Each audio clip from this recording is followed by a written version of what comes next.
Hello दोस्तों, स्वागत है आपका अपना यूट्यूब चैनल इम्पैक्ट सेंटर में।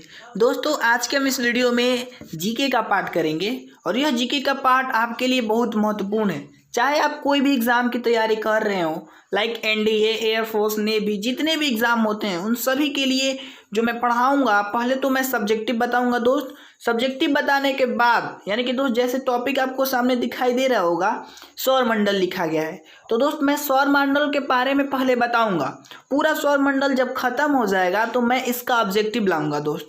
तो इस तरीके का मैं काम करूंगा। तो एक काम है, आप अगर आपको इस तरीके का वीडियो चाहिए तो इसको लाइक कीजिए, सब्सक्राइब कर लीजिए और नोटिफिकेशन को दबा लीजिए, क्योंकि पर डे ऐसा वीडियो अपलोड होगा। तो आइए अब हम स्टार्ट करते हैं दोस्त कि सबसे पहला जो सवाल है कि सौरमंडल क्या है। तो सौरमंडल क्या है, सबसे पहले मैं आपको बताऊं, ध्यान से सुनिएगा।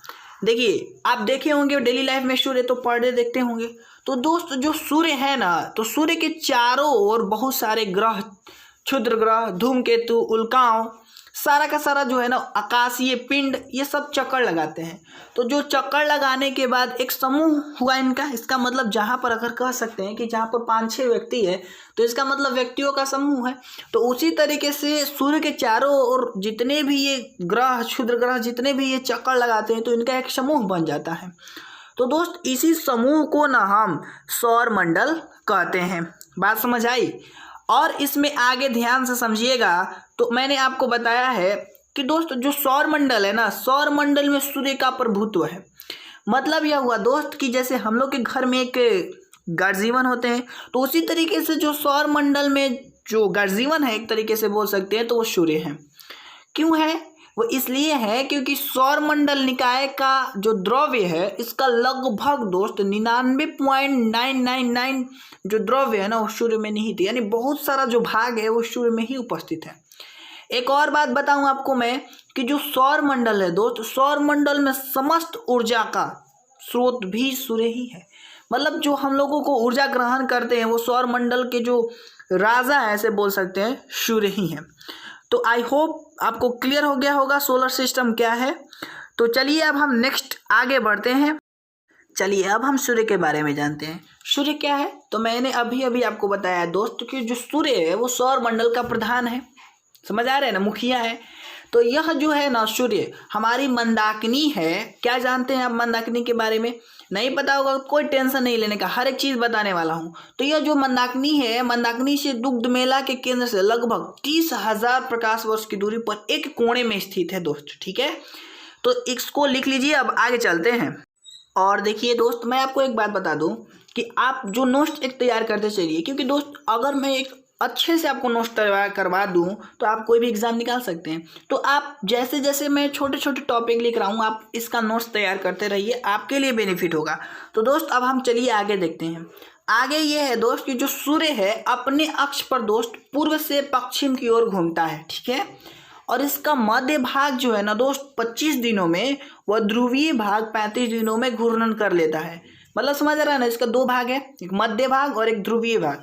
तो जो दोस्त मध्य भाग है वो 25 दिनों में और ध्रुवीय भाग 35 दिनों में घूर्णन कर लेता है। समझ रहे हैं ना, बहुत इंपॉर्टेंट क्वेश्चन है, कभी भी कैसे भी पूछ सकता है, इसका कोई गारंटी नहीं। चलिए नेक्स्ट आगे की ओर बढ़ते हैं। ओके, देखिए अब ध्यान से समझिएगा, बहुत इंपॉर्टेंट। इसमें दोस्त 2-3 ऑब्जेक्टिव बनेगा। जब मैं ऑब्जेक्टिव लेकर आऊँगा तो पक्का इसमें से 3 ऑब्जेक्टिव बन करके आएगा। अभी मैं आपको सब्जेक्टिव टाइप एक नोट्स तैयार करवा रहा हूँ, उसके बाद ऑब्जेक्टिव लेकर आऊँगा। चलिए देखिए ध्यान से दोस्त, यह है कि सूर्य एक गैसीय गोला है जिसमें दोस्त हाइड्रोजन जो है ना वो 71%, हीलियम 26.5% एवं अन्य तत्व दोस्त 2.5% होता है।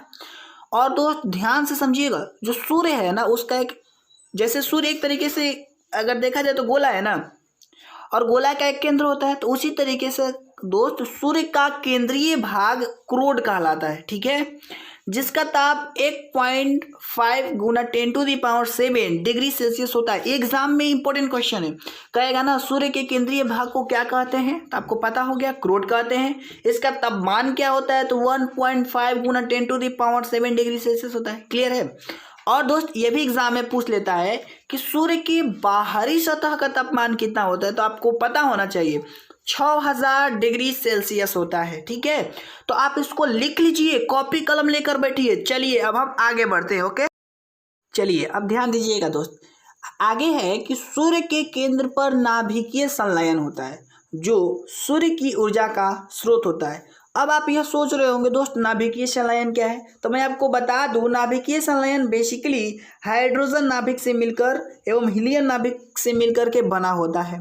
तो दोस्त ये भी एग्जाम में पूछ लिया जाता है कि सूर्य के केंद्र पर होता है, क्या होता है, नाभिकीय संलयन होता है। क्लियर है, चलिए आगे बढ़ते हैं। अब ध्यान दीजिएगा दोस्त, बहुत इंपॉर्टेंट है, वो ये है कि सूर्य की दीप्तिमान सतह को प्रकाशमान मंडल कहते हैं। ठीक है, फोटोस्फीयर बोलते हैं दोस्त। ठीक है, और एक और बात बताऊं कि बहुत इंपॉर्टेंट है, वो प्रकाश मंडल के किनारे प्रकाशमान नहीं होता है। क्यों नहीं होता है?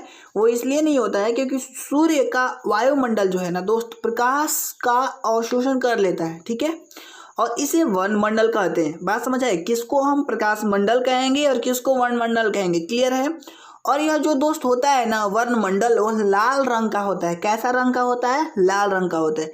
एग्जाम में आ सकता है दोस्त कि वर्णमंडल का रंग होता है लाल, पीला, गुलाबी। ऑब्जेक्टिव लेकर आऊंगा, देखिए ध्यान से देखिएगा, अभी आप समझ ही रहे होंगे, लाल रंग का होता है। ठीक है, चलिए आप इसको नोट्स तैयार करिए अच्छे से। ठीक है, क्योंकि नोट्स बहुत जरूरी है। ओके, चलिए अब हम नेक्स्ट आगे की ओर बढ़। दोस्त ये लाइन तो पक्का लिखिएगा ही लिखिएगा, क्योंकि इसमें ना 3 या 4 ऑब्जेक्टिव पक्का बनेगा एग्जाम में, देखिएगा, गारंटी।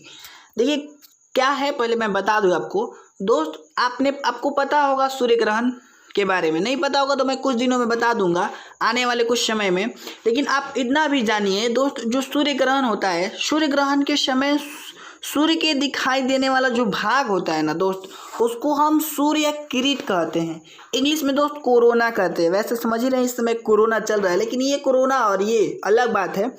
लेकिन फिलहाल आपको एक याद रखने के ट्रिक हो जाएगा कि सूर्य ग्रहण के समय सूर्य दिखाई देने वाले भाग को क्या कहिएगा? सूर्य किरीट कहिएगा। ठीक है, और बता दो दोस्त, सूर्य किरीट जो है ना वो एक्स रे उत्सर्जित करता है। और आपको पता है एक्स रे क्या होता है? इसे सूर्य का मुकुट कहा जाता है। ऑब्जेक्टिव ऐसे ही पूछेगा। ओके, और एक और बात बताऊं, पूर्ण सूर्य ग्रहण के समय सूर्य किरीट से प्रकाश की प्राप्ति होती है। पूछता है एग्जाम में कि कैसे सूर्य ग्रहण के समय या फिर किस सूर्य ग्रहण के समय सूर्य किरीट से प्रकाश की प्राप्ति होती है, तो आप बता सकते हैं आराम से, पूर्ण सूर्य ग्रहण के समय। और बताऊं दोस्त, सूर्य की जो उम्र है ना, जैसे एक मानव का उम्र होता है, उसी तरीके से दोस्त सूर्य का जो उम्र है वो 5 बिलियन वर्ष है। ठीक है, और आपको बताऊं एक बात, भविष्य में आने वाले समय में सूर्य द्वारा ऊर्जा देते रहने का जो समय है दोस्त, वो 10 के पावर 11 वर्ष है। इससे ज़्यादा शायद सूर्य अपना प्रकाश उत्सर्जित नहीं कर पाए। ठीक है, तो चलिए और आगे बढ़ते हैं। ये लाइन तो एग्जाम में पक्का पूछा है एक बार। तो दोस्त मैं आपको बता दूं, जैसे हम लोग एक जगह से दूसरे जगह तक जाते हैं तो कुछ समय लगता है, तो उसी प्रकार दोस्त सूर्य के प्रकाश को पृथ्वी तक पहुंचने में 8 मिनट 16.6 सेकेंड का समय लगता है। दोस्त ऑब्जेक्टिव में ऐसे देता है केवल 8 मिनट 16 सेकेंड, 0.6 नहीं देता है। तो आप ये चाहे तो रिमेंबर रख भी सकते हैं 0.6, चाहे तो नहीं भी रख सकते। ठीक है, इतना क्लियर है। चलिए अब और आगे बढ़ते हैं। तो यहाँ गणित लगाइए। आपको अभी हमने बताया सूर्य एक गैसीय गोला है, तो दोस्त अगर यह गोला है तो इसका व्यास होगा ना, तो दोस्त इसी प्रकार से सूर्य का व्यास होता है। कितना होता है मैं आपको बता दूं, तो दोस्त सूर्य का व्यास 13,92,000 किलोमीटर है, जो पृथ्वी के व्यास का लगभग 110 गुना है। तो समझ सकते हैं ना कितना बड़ा सूर्य होगा। ठीक है, और आगे बताऊं दोस्त आपको, सूर्य हमारी पृथ्वी से 13 लाख गुना बड़ा है, और पृथ्वी को सूर्य ताप का 2 अरबवां भाग मिलता है। तो समझ सकते हैं ये कितना बड़ा बात है। तो दोस्त ऊपर वाला तो ऑब्जेक्टिव एग्जाम में आता है कि सूर्य का व्यास कितना है। ऑब्जेक्टिव में जब मैं बार बार करो कि जब ऑब्जेक्टिव पढ़ाऊंगा तो उस समय आएगा दोस्त। तो बस आज के लिए हम इतना ही रखते हैं दोस्त। अब हम कल यानी नेक्स्ट वीडियो में और आगे सीखेंगे दोस्त, क्या क्या और आगे जीके के बारे में सीखेंगे। अभी सौरमंडल में ही हम पढ़ेंगे। तो दोस्त आज के लिए इतना ही रखते हैं। अगर आपको ये वीडियो अच्छा लगा है तो उसको लाइक कीजिए, कमेंट कीजिए और हाँ दोस्तों को शेयर कर ही दीजिए, क्योंकि सबके लिए जीके कमाल का होना चाहिए। और एक नोट्स आप कमाल का तैयार कर लीजिए। और अगर चैनल पर नए आए हैं तो चैनल को सब्सक्राइब कीजिए और जुड़ जाइए मेरे साथ, क्योंकि पढ़े हम जीके पार्ट अपलोड करेंगे। Thanks for watching. मिलते हैं नेक्स्ट वीडियो में, तब तक के लिए जय हिंद।